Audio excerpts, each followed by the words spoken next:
চৰকাৰৰ পৰা 1 টকা নোলোৱাকৈ কাম কৰি দেখাম। এইটো ভিক্টৰ দাসৰ চেলেঞ্জ থাকিল। হৈছে আপোনাৰ চাৰ্জশ্বিটখন, চাৰ্জশ্বিট এখন 12,000 পৃষ্ঠাৰ চাৰ্জশ্বিট দেই, যিটো আমাৰ অলৰেডি বহুত অধিবক্তা বহুত টক শ্ব'ত কৈছে যে এনেকুৱা হ'লে 20 বছৰ ওপৰত লাগিব।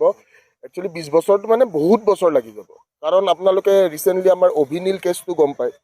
অভিনীল কেছটো 840 পৃষ্ঠাৰ এটা চাৰ্জশ্বিট হা, তাতে আপোনাৰ 0 এটা কাটি দিয়ক, 4টো কাটি দিয়ক, 8 বছৰ লাগিলে, এতিয়ালৈকে ন্যায় শুনানি আমি দেখা নাই। ঠিক আছে, তো 12,000 পৃষ্ঠাত আমি 2টা ডিজিট কাটি দিলে কিমান বছৰ লাগিব, হয়নে?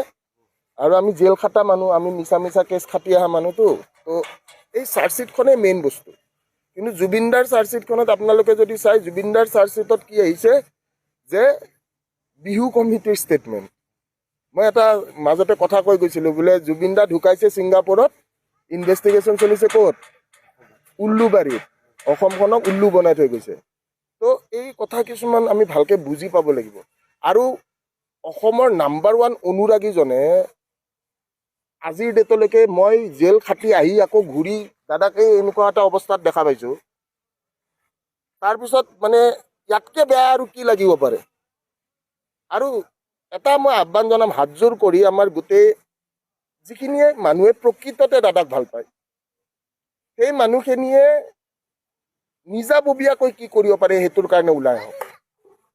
আমি চবেই লগ লাগি আমি আছোঁ, কাৰণ অকলে মই বহুত কৰিলোঁ, অকলে মানে মোৰ এনেকুৱা হৈছে, মই দেখিছোঁ যে ক'ৰবাত নহয় ক'ৰবাত শলঠেকত পেলাই দিয়ে অকলে। তো এতিয়া এটলিষ্ট জুবিনদাই যেনেকৈ আমাক ইউনাইটেড কৰি থৈ গৈছিলে, উই শুড বি ইউনাইটেড, মানে জাতি ধৰ্ম নিৰ্বিশেষে আমি সকলোৱে ইউনাইটেড হৈ জুবিন ক্ষেত্ৰখন প্ৰথমতে দাদাৰ জেগাটো আমি ধুনীয়া বনাব লাগে।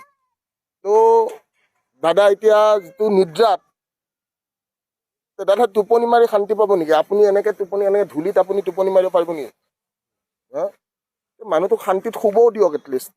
জীয়াই থকা অৱস্থাত সেই মানুহটোক কিন্তু বহুতে সমালোচনাই কৰিলে বাৰু, কিন্তু এটলিষ্ট নিদ্ৰা অৱস্থাত অকণমান মানুহটোক শান্তি দিয়াটো মই বিচাৰোঁ। আৰু মই যিটো কৈছোঁ, মই ভক্ত হিচাপে মই যিখিনি কৰিব লাগে, যদি সঞ্জীৱনী পাহাৰো দাঙি আনিব লাগে, মই সঞ্জীৱনী পাহাৰো দাঙি আনিবলৈ সাজু হৈ আছোঁ। আৰু চৰকাৰৰ পৰা 1 টকা নোলোৱাকৈ কাম কৰি দেখাম।